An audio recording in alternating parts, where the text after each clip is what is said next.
করিমগঞ্জ শহরের চোরবাজারে অপরিচিত এক ব্যক্তির পচাগলা মৃতদেহ উদ্ধারের ঘটনায় চাঞ্চল্য দেখা দিয়েছে শহরের চোরবাজার এলাকায়।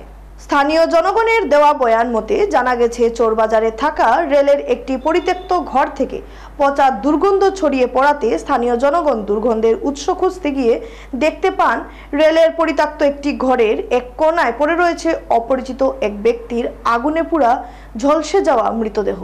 পরে স্থানীয়রা পুলিশকে খবর পাঠালে পুলিশ ঘটনাস্থলে উপস্থিত হয়ে মৃতদেহ উদ্ধার করে ময়নাতদন্তের জন্য করিমগঞ্জ সিভিল হাসপাতালে পাঠিয়ে দেওয়া হয়। তবে এ সংবাদ সংগ্রহ পর্যন্ত মৃত ব্যক্তির কোনো পরিচয় পাওয়া যায়নি এবং এটা হত্যা না আত্মহত্যা তাও জানা যায়নি। পুলিশি তদন্তে ঘটনার আসল রহস্য উদ্ঘাটন হবে বলে আশাবাদী স্থানীয় জনগণ।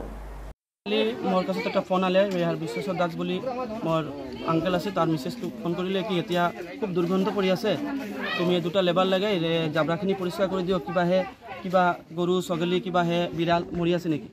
তাতে মই ক'লো কি কালি মই পাঠাই দিম দুটা লেবাৰ, তাতে গম পাই যাব কি আছে, যদি থাকে তো পৰিষ্কাৰ হৈ যাব।